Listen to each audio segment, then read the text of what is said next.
This is a short kind of a catechism instruction. So here in Long Prairie, Minnesota. So 3 p.m. now is the conference for all. This 4 o'clock will be the Serve Altar Boys practice. And we'll practice after this probably on the back porch. 5 o'clock will be the Rosary Procession. So for the Rosary Procession, who wants to be cross-bearer? Okay, Joseph, you carry the cross. We need 2 acolytes. Thank you. You too. And that's what you'll carry for the Rosary Procession. And we'll just go around the property praying the Rosary to Our Lady on this beautiful day. And then 5:30 will be supper, 5:30 or so. 6:30 more games. And then 8 o'clock night prayers with a blessing, followed by a possible bonfire. Bonfire, okay. So I got the marshmallows ready for you. Okay, great. Okay, so I am recording this only because so many other souls who don't have an opportunity like this will profit from a little instruction. So, firstly, aimed for the children first. What is the sacrifice of the Mass? What is the Mass? A, the Mass is a community meal. B, the Mass is a Eucharistic celebration. C, the Mass is the parish picnic in the church. D, the Mass is the sacrifice of Calvary reenacted on the altar. D. How many say A, it's a picnic? How many say B, it's a Eucharistic celebration? Is that what you say it is? Uh-oh. Get the fire ready. C, it's a parish picnic in the church. Or D, the reenactment of Christ's sacrifice on the cross made present on the altar. D. Hands up for D. Okay, so what is the difference then? If it's the exact same sacrifice, then how come the priest's hands aren't dripping with blood? How come the altar boys' cassocks aren't splashed with blood? Was Jesus dying on the cross bloody? Yes. He was bleeding constantly. Where was he bleeding? From the head, from the side. From everywhere. Yeah, from everywhere. Everywhere, but especially his head because of the crown of thorns. And there was a huge cap. And they pounded it into his brain, and it even punctured into the brain through the skull. Most men would pass out. And that's incredibly painful and incredibly bloody. As I told you yesterday from St. Bridget, Our Lady told her that Christ's eyes were so filled with blood, what did he have to do? He'd have to squeeze them out. He had to squint to squeeze out the blood just so he could see. That's how bad he was, bathed in blood. So the sacrifice of Jesus on the cross was bloody. But the Mass is the exact same sacrifice, but where's all the blood for the Mass? How come you don't see it? Because it's at the Mass and Jesus didn't shed his blood at the Mass. He only shed his blood on Calvary. All right, you're a little warmer. He did shed his blood on Calvary, but the Mass is the exact same sacrifice. So it should be bloody too. Except it's in an unbloody manner. That's right. That's the key, and that's the only difference. Jesus dying on the cross was bloody. Jesus, his sacrifice on the altar is unbloody. The one on the cross was, the one on the altar is, the one on the cross was, the one on the altar is unbloody. That's the only difference. But for every single sacrifice, even in the pagan sacrifices, and even, sad to say, even in the satanic sacrifices, there always needs to be one who offers it, which is called the Priest. That's right. The priest offers the sacrifice. And Christ instituted the priesthood when? Last Supper, Holy Thursday. That's right. That's right. He ordained the priests. Who were ordained priests? All the ladies? All the apostles. Who? The apostles, yes. All the apostles. They were all ordained bishops. So how come Christ didn't ordain women priests? Is he discriminating against women? No. Well, if there's any one woman that was worthy to be a priest, who never sinned, who's that? Mary. So she of all the human race was worthy to be, but she was not meant to be by God. Only the men offer the sacrifice. That's how it is. And so could any pope in 30 years ever say, or could Pope Francis, which may not be too shocking, come out next year and say women can now be priests? Will that ever happen? No. Hopefully not. Maybe. Hopefully not. Maybe. Huh?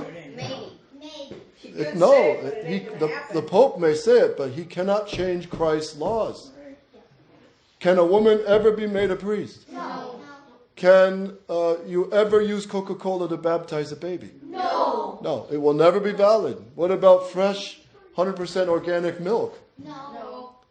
Can you baptize a baby No. Yes. Yes. with milk? No. Would that be valid matter?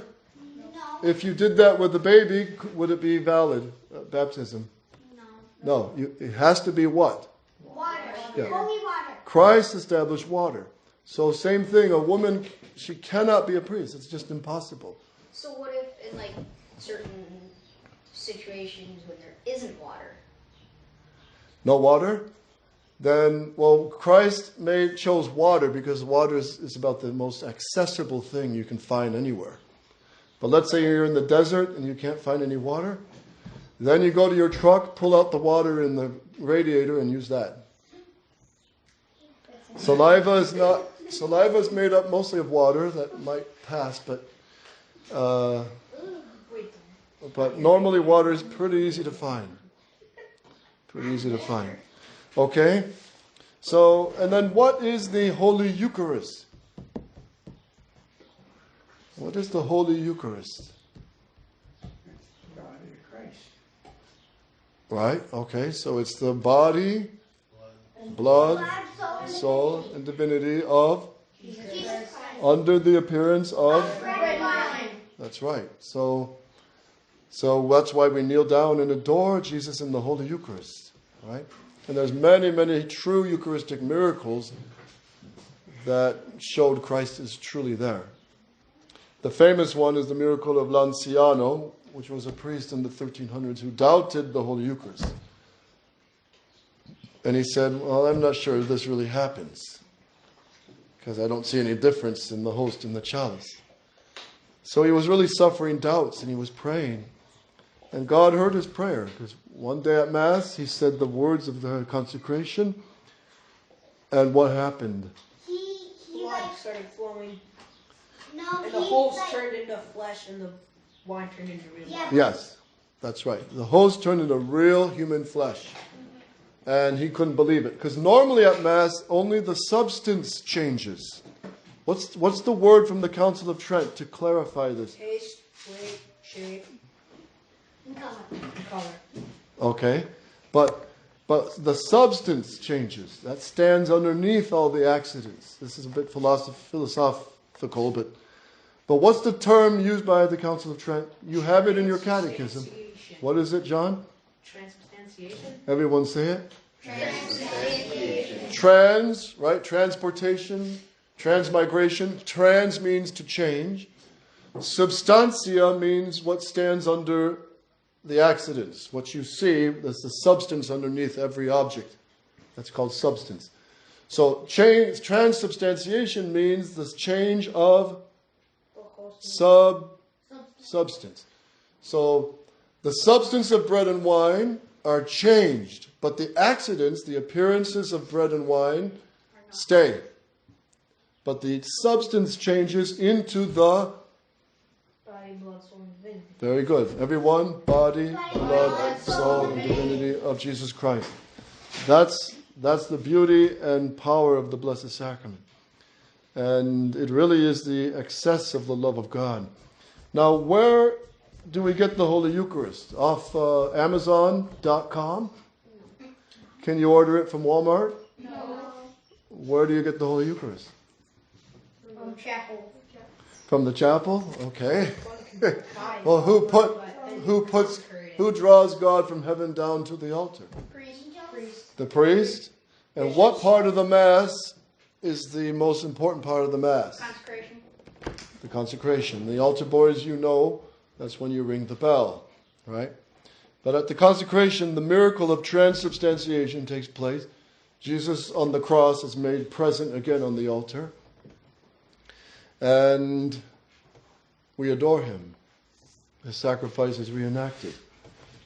And so the consecration is the heart of the Mass. It's the most important part of the Mass. There's a true story when the Muslims were invading into Spain in the 600s. They swept up all to the north of Spain, but near one of the cities in a town called Caravaca, there was a town that was sacked by the Muslims. But the Muslim general, he told his soldiers, don't kill everybody yet. And he walked to the church. They had a big, beautiful church of stone in their town. And he found the priest. He had them all brought out. And he said to the priest, I hear you have powers. Is this true? The priest says, yes. He says, well, what can you do? He says, I'm a Catholic priest. I can call down God from heaven to earth. He says, okay, I got to see this. What do you got to do to prepare this? The priest said, okay, we'll have a Mass right here in the square. So he told the sacristans, prepare everything for Mass. So they set up the altars, credence table, cruets. They got everything ready. And the priest started Mass. So the Muslim general knelt down with his soldiers. Well, they just stood by. And all the people knelt down, the Catholic people. And Mass began. And during the Mass, the priest realized, oh, my sacristans forgot to set up a crucifix. The most important part on the altar. They forgot the crucifix. But he couldn't interrupt the Mass. So he just continued saying the Mass. And when it came to the time of the preface, at the Sanctus, Sanctus, Sanctus, two angels were seen coming down from the skies carrying a big crucifix. And they lowered the crucifix and placed it on the altar. In front of all the Muslims and all the people of town saw this miracle, this crucifix. It's called the Crucifix of Caravaca, which you can still see in that town today. It's in gold. But the priest continued the Mass, and when he said the words of consecration, he really did call down God from heaven to earth. So after the Mass, the Muslims saw this and he said, I want to know about your God. So the priest started instructing the Muslims. And they were instructed on who God is. See, the Muslims say there's only one God and only one person in God. Which is who? God. Jesus. Now, who do the Muslims call him? Allah. Allah, right? When the Notre Dame was burnt down last week, the Muslims were celebrating it was a great action of Allah. Because the Muslims have been desecrating many, many Catholic churches. But Allah, is he the true God? No, he's a false God. He's Lucifer. But who's the true God? In God we know there are how many persons? 3. Name them. Father, Son, and Holy Ghost. And what would St. Patrick use to teach that to the Irish? The 3-leaf clover. Yes.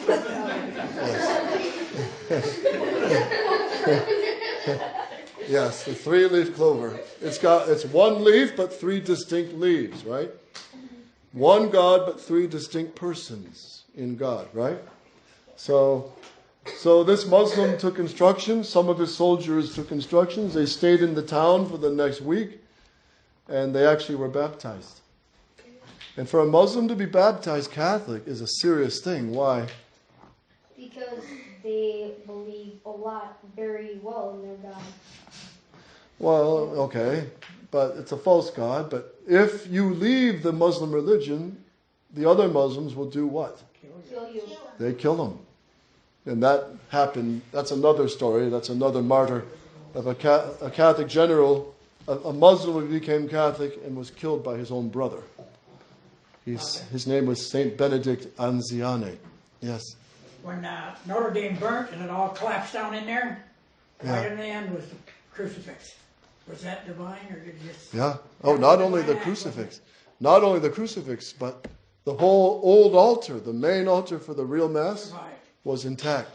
But what happened to the Navasotho altar? Table. Yeah, the table had all the roof garbage on it.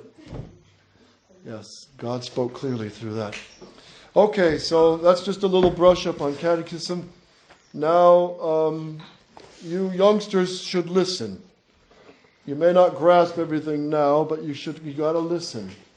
Because we're in war, and you got to understand the war we're in. I want to just conclude this conference with some points to strengthen the faith in this battle. This is an article that was taken from Sol de Terre, which is done by the Dominicans in Avrier.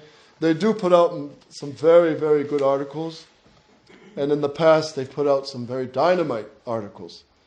And this was an article done by a Society of St. Pius X priest, Father Chotard, back in June 2008.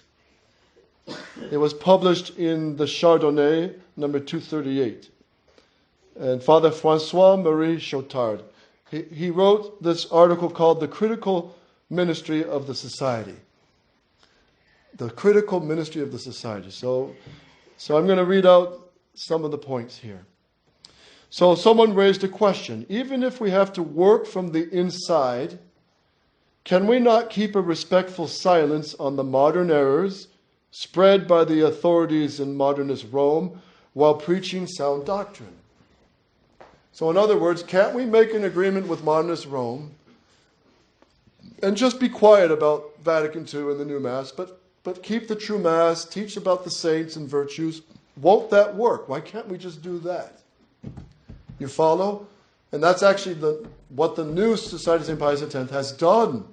They've agreed to just tone down about attacking Pope Francis, attacking Vatican II and the new Mass, while they can have churches and get approval by the bishops for marriages, holy orders, and confessions now. So here's the answer. Here's what Father Chotard says. Actually, respectful silence is only morally possible in order to avoid a worse evil. The story of St. Pius X provides us with an example. With l'Action Française.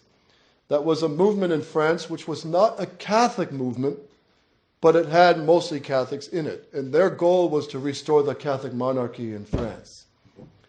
Pius X never condemned it because he saw it may not be specifically Catholic, but its drive is Catholic. But he did condemn the Sion, which was also pushing democratic, liberal, ecumenical ideas. The Sion, Sillon. He condemned that. That was started by Charles Maurras. Marc Sangnier started Le Sion. Marc Sangnier. So Pius X condemned the Sion, but he never condemned Action Française. So this was an example, because he felt that condemning Action Française was not the time and would have resulted in far more damage than advantages for the Church. However, in this present case, the circumstances are such that the inconvenience resulting from silence will neglect the common good of the faithful, and it would be a scandal for the faithful. And this is worse for the damage resulting from the denunciation of error. So in other words, to be silent with the errors of modernist Rome will do more damage to souls than to openly oppose it. Because it's dealing with matters of the what? The faith. Modernist Rome is pushing doctrines against the faith. Can anyone name one? Yeah? New Mass? New Mass is a daughter of the bad teaching. Yeah, it's one of the daughters. Girls serve. That's one of the other daughters of bad.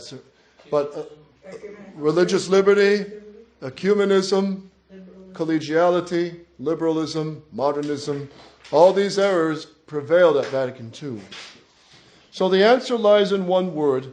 It's for the good of the faith that we have to openly oppose these errors. The good of the faith today involves the condemnation of error for two reasons. So that you keep the faith yourself. You gotta fight and you gotta oppose the modern errors, the new Mass, Vatican II. You've got to oppose it to keep the faith yourself. And you children gotta fight too. It's not just matters of the adults. It's not enough to preach the truth, but the errors also need to be condemned. And also, secondly, to prevent the fall of those who might be tempted to succumb to it. So, to prevent others from falling into the errors. Let us add the following arguments which weigh in the balance and show that a true love of the faith cannot be combined with a so-called respectful silence. And there are altogether here 9 points. So let's cover this briefly. First, the truth requires the condemnation of error. Preachers of truth must do two things, namely, exhort in the sacred doctrine, teach it, and also refute contradiction. That's from St. Thomas Aquinas, his commentary on 2 Corinthians, lesson 3. So you children, if you were a shepherd watching sheep, and you know there's wolves around, can you just sleep all the time? No. What do you got to do? Carry a gun. Who do you got to watch for? Wolves. The wolves. Why do you got to watch for the wolves? Because they feed the sheep. That's right. They're starving and they'll come in and grab one and run off with the sheep. Like the devil.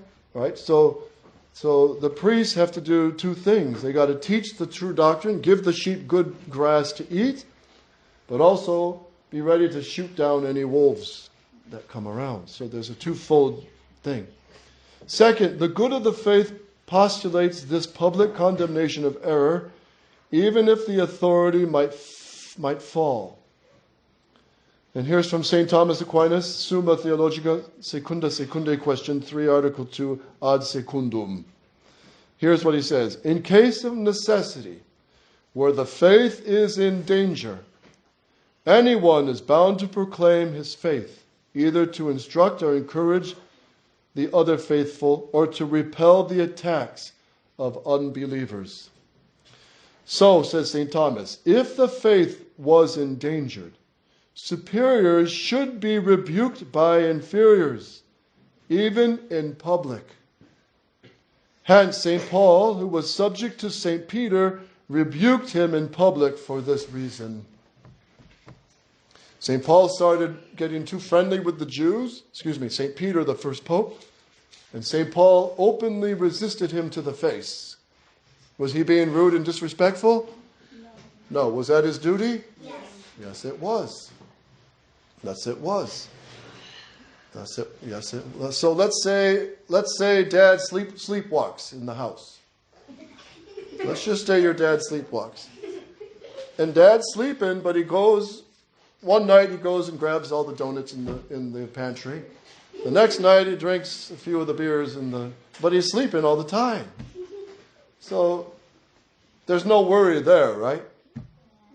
But let's just say Dad accidentally, he's sleepwalking and goes to grab the guns. And he grabs a loaded one and he's sleeping. Can you just sit back and say, well, I got to respect my dad even if he's sleeping?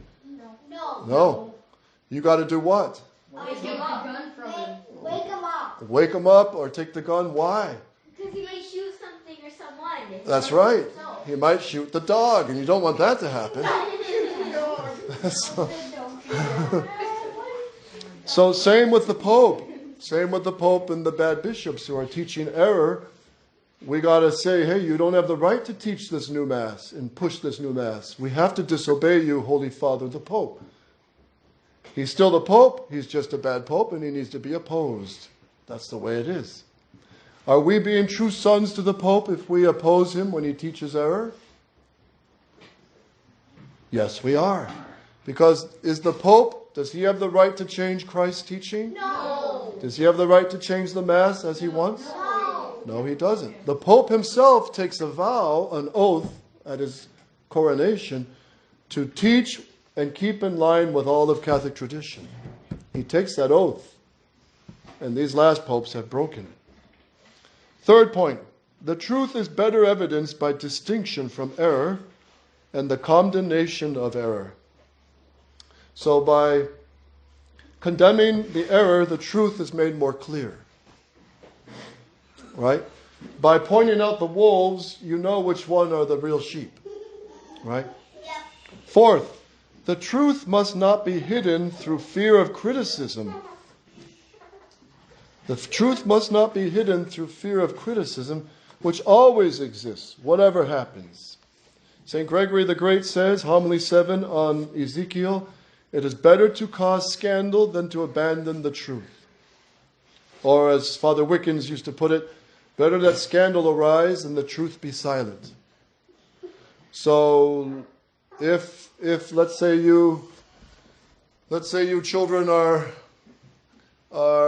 it's winter and you're playing in a big basketball field house, and all the families pulled together, and you have a big bunch of games in the field house, okay, and everybody's having fun, and one of the kids brings in a bad magazine with bad pictures, sinful pictures, and he says, "Don't tell anybody. Don't tell anybody."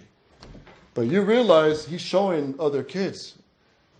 So what's the right thing to do before God? Be quiet? Tell somebody. Yeah, first you go to him or her, whoever it is, and say, "Hey, you got to knock this off. Throw that away. Get out of my face. I'm not going to get rid of this. And if you tell anyone, I'm going to beat you up." So what do you got to do? Tell. You got to go to the proper authority. You're not being a tattletale because this is very serious, right? Yeah. This is very serious. Being a tattletale is telling things that are not important, you know. Like if he stole my blanket, Right. my brother stole my blanket. But when it's something serious that endangers souls, then you got to tell the proper authorities. So you go to probably one of your dads and you say, "Look, Fred has a bad magazine and something's got to be done about this." So you've done your job. That's what you got to do, right? So better that scandal arise. You tell the proper authority that there's a bad magazine here. And now they got the cell phone, so that's also an occasion. And better that scandal arise and the truth be silent. And we can commit sin by cooperation, by being silent, right? Yes. If you know, if someone is robbing a bank and you're told to drive and be silent about it, are you cooperating? No. Yeah. You can't do that. You're right. All right, number 5. The practice which consists of only searching for traditional passages in the magisterium, a kind of intellectual scanner which only detects traditional passages, is basically the same which supports ecumenism, so as to not risk harming an agreement which would favor reconciliation with Rome. In other words, some of these liberals say, well, we can just look at the positive side of Vatican II, see what's traditional in it, and be silent about the bad parts. But no, you have to condemn the bad parts. And that's who's the great Archbishop who did condemn the bad parts publicly and openly. Bishop Marcel Lefebvre. That's right. What's his name? Marcel Lefebvre. Everyone, Archbishop? Lefebvre. Not Michel. Marcel. Marcel Lefebvre. Say it again, Archbishop. Archbishop Marcel Lefebvre. 6. The rational foundations of our position are based on the betrayal of Rome and her abandonment of tradition. Mentioning only the good side of Rome would gradually lead to forgetting the reasons for our combat and to fall imperceptibly into the combated errors. So in other words, if you don't fight the errors, you're going to get swallowed up by them. If you don't fight the wolves, they're going to end up eating the sheep and eventually the shepherds. That's right, Maureen. You got it. So we got to oppose the errors openly. And you're doing that by not going to your local parish. People ask you, how come you don't go to the local parish church for Mass? Tell them, because that's new Mass is against the Catholic faith. 7, the greatest service we can give to Rome is not to be silent on the conciliar errors and to stand firm. The greatest service we can render to the Pope and to Rome is to not be silent on the conciliar errors and to stand firm. What would one say if a wife or children who would not warn their husband or father if he started down a deadly path? Wouldn't this be not love, but a servile and cruel cowardice? So, if a father was to start going to the bar and coming home drunk every night, or the mother, the older children need to say, hey, Dad or Mom, this is wrong. You got to stop doing this. Right? Yes. Yes.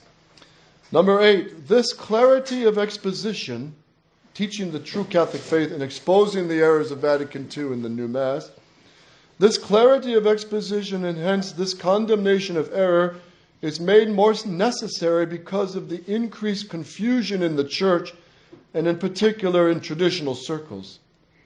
This confusion is explained by, so we need to oppose the errors to avoid confusion among especially traditional Catholics.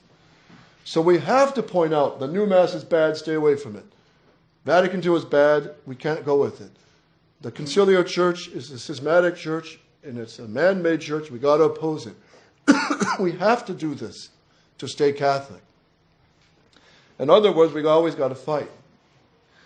Now, what's the church on earth called? In heaven, it's called the church triumphant. In purgatory, the church is called the church suffering. But on earth, it's called the church, what? Holiday Inn hotels, sleep all day and sleep all night? The church militant, which means militants means you got to fight. Yeah. Did David fight Goliath? Yes. Yes, he did. Did the Maccabees fight all the pagan nations attacking them? Yes. Yes, they did. So this confusion is especially now for 4 reasons. First, the bone of contention, Ecclesia Dei, which after more than 20 years, now the Pope Francis just dissolved it, does not cease to carry out its goals, which is to upset convictions and divide the forces. So the liberal position of Ecclesia Dei was to cause division in the traditional ranks. That's their goal. B, a range of increasingly varied doctrinal nuances and therefore a greater confusion of minds that are struggling to form an idea of this whole situation in the church, which was not the case when both camps were well divided. See, back in the 70s and 80s, it was you're traditional Catholic or you're Novus Ordo. And we stayed with tradition. It was clear, right? But now it's more confused because you've got the motu proprio groups, you've got St. Peter's groups, you've got the Campos groups, you've got now the conciliar SSPX groups, you got the fake resistance groups, you got the priests fighting with the real resistance, so it's more confusing than ever now. So that means we got to be more clear on the teaching and just restate what the true doctrine is. Yes? Just to re-understand this, didn't it start right after Archbishop Lefebvre consecrated the 4 bishops? Wasn't it at What start? the Ecclesia Dei, like 1980? Yes, that's right. It started in 1980, right after he consecrated the 4 bishops. That's right. And maybe what you said is the same thing. Wasn't their aim to try to bring the society back in under Rome? Certainly the faithful, yeah. Yes. Because all of the other groups just kind of started being created after that point. Yes, that's right. In Syracuse, New York, they bought a beautiful church in in the early 90s. And the indult Mass, the bishop put the indult Latin Mass right across the street at St. Stephen's. In what year? That was the early 90s. So 88 was the consecration. So the indult bishops, the bishops were saying, we're going to use this Latin Mass to lure Catholics back to the Novus Ordo. We'll give them their Latin Mass crumbs, and then we'll bring them in. And it did work for many, many souls. And Archbishop Lefebvre warned, don't go to the indult Mass. And now don't go to the motu proprio Mass. See, also the youth, the youngsters, young boys and girls who did not fight and did not experience the combat of the veterans, did not have to position themselves, and therefore they need more precision. So you youngsters are growing up in this fight for the faith, and you got to have clear ideas. Because now you've got Latin Mass in your parish, now you got Latin Mass here, Latin Mass there, and now you got to know, well, which Latin Mass do I go with? And you can't just say, well, it's all confusing and I'm out of here. I'm not going to be even Catholic. Well, that's dumb, because you still got to save your soul. It's just Christ wants us to be clear ideas and fight more bravely. D, a loss in some people of the habit of fighting is part of the confusion. Some people just stop fighting. And with it, of reflecting on the reasons for the fight for the faith since the last crisis, dating back to 1988, allowed convictions to be renewed. So when Archbishop Lefebvre consecrated bishops, it made everything clear again. Well, he made it very clear. So the devil loves to work in confusion. Do you know how the alligators get their lunch and dinner? By going underwater. They go underwater, and what do? They walk on the ground of the water. They walk on the ground of the lake or the pond or the swamp. And then when something or somebody goes in, they come charging up and bite you. Yeah, but that's an easy lunch. But not everybody's swimming up there. So what else do they do to get lunch? There's a lot of fish. They go on. So they sweep their tail, like the devil. Hit 'em. They sweep their tail on the ground and they stir up all the muck and leaves and dirt and mud. And so everything's cloudy in the water.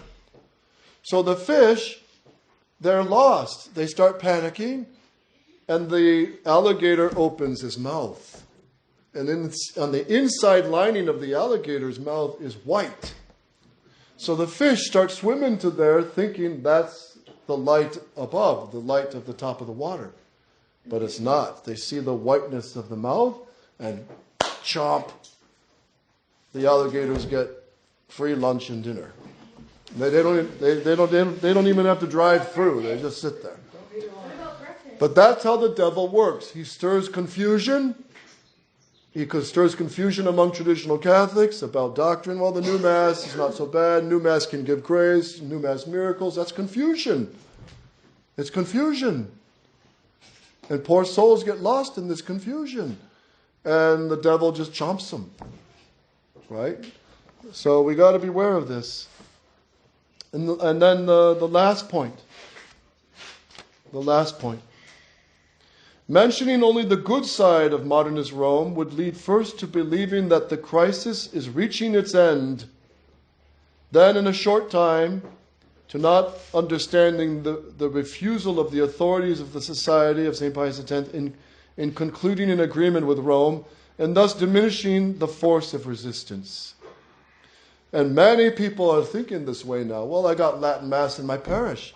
I got Latin Mass now popping up everywhere. The crisis is over.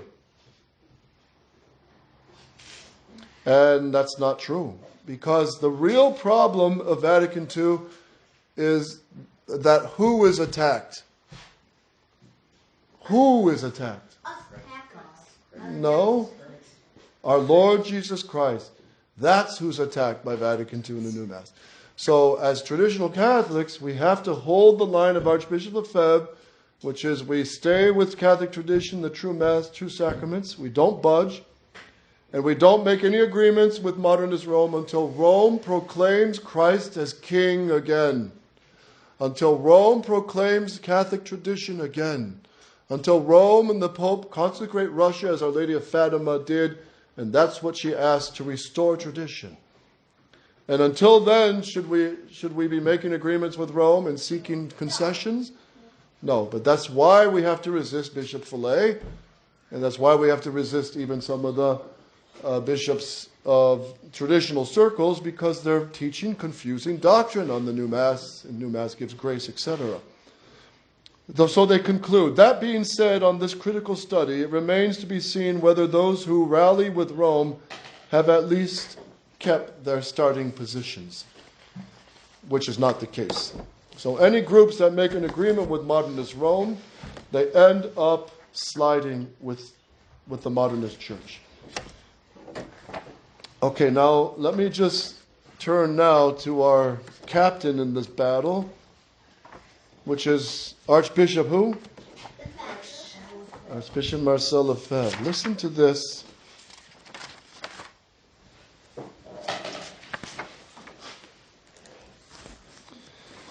Listen to these points here. Yes. So,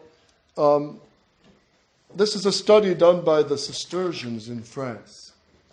It's very good, and I'm going to bring a few points out.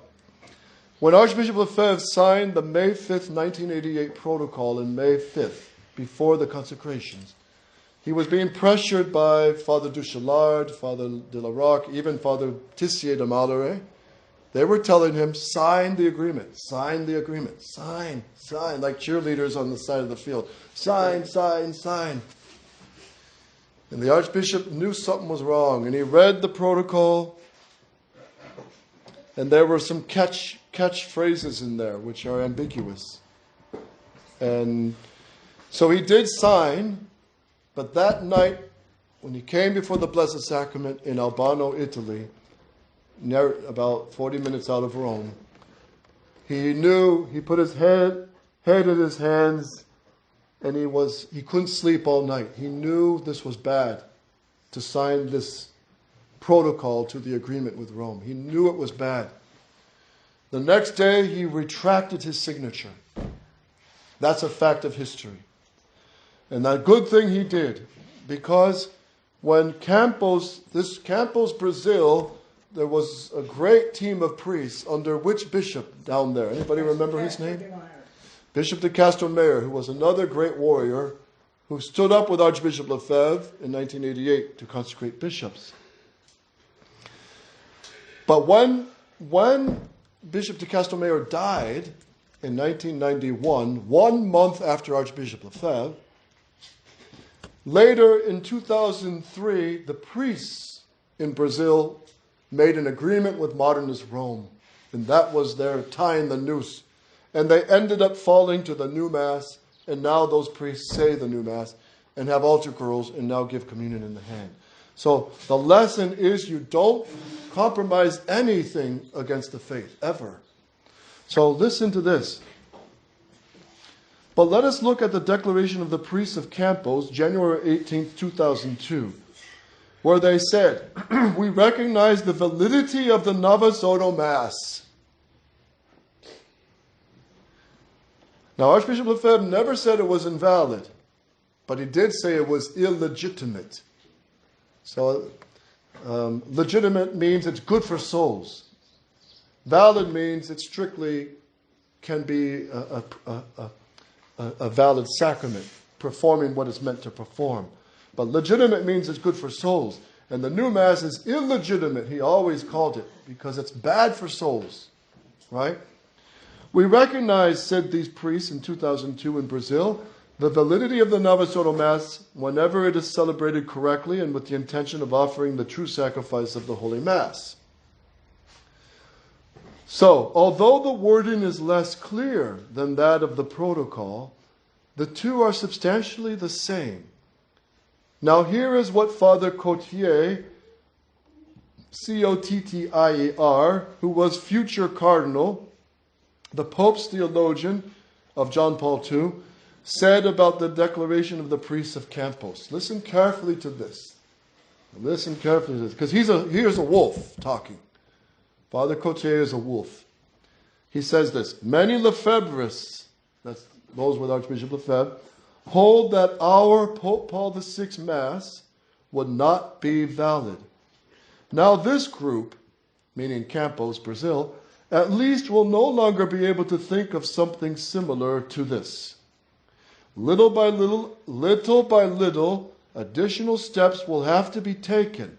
For example, that they also participate in the celebration of the Reformed Rite. But we must not rush. The important thing is that in their hearts there is no longer this rejection of the new Mass. The communion found in the Church has its internal dynamism which will mature. Close quote. So what's he basically saying, anybody? Gradually, they get to their point. Yeah. Gradually get them to compromise, say the new Mass can be legitimate, which was signed by Bishop Fillet in 2012. That's a huge slide. From the new Mass is valid, to new Mass is legitimate, to new Mass is, well, it's equal with the Tridentine Mass, as was done with the motu proprio. We can see the slide even now. So little by little, they end up going more with the conciliar church.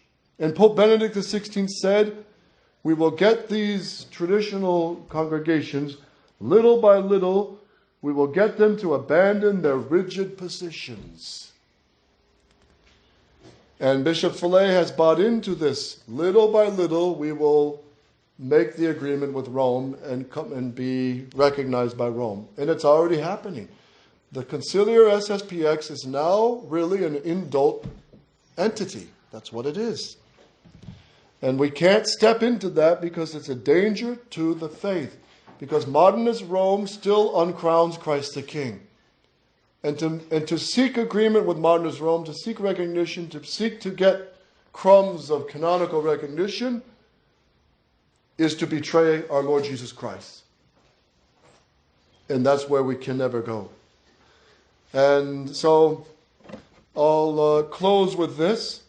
I'll close with a quote of Archbishop Lefebvre, and then the next conference will continue drawing some clear guidelines from Archbishop Lefebvre. But let me close with this.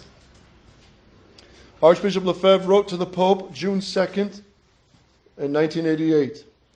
The conferences and talks with Cardinal Ratzinger and his colleagues, although they took place in an atmosphere of courtesy and charity, convinced us that the time for frank or honest and effective collaboration had not yet arrived. Given the refusal to consider our requests, and given that the aim of this reconciliation is not at all the same for the Holy See as for us, we believe it is preferable to wait for more favorable times for Rome's return to tradition. We wait for Rome's return to tradition.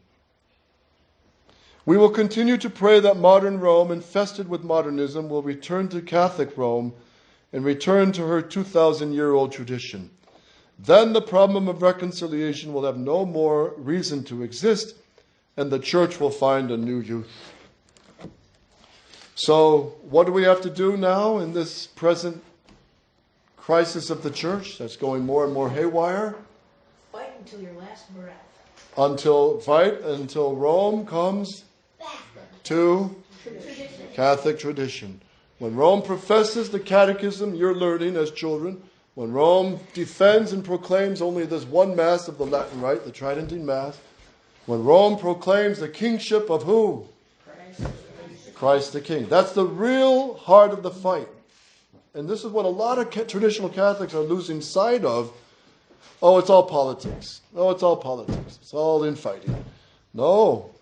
Christ is God, He's King, and we got to keep fighting for Him until the Pope proclaims Him King. And if that means we got to throw spiritual eggs at the Pope and pray for him and tell him he's wrong, well, we have to do that. And all the bishops who are playing in that game with the conciliar church. But we can never play that game, and we got to stand on that rock of tradition. So, okay, we'll close there and we'll say a little prayer. In the name of the Father, Son, and Holy Ghost, Amen. Hail Mary, full of grace, the Lord is with thee. Blessed art thou among women, and blessed is the fruit of thy womb, Jesus. Holy Mary, Mother of God, pray for us sinners now and at the hour of our death. Amen. Our Lady, conqueress of all heresies. St. Pius X, condemner of modernism. St. James, slayer of Muslims. In the name of the Father, Son, and Holy Ghost. Amen.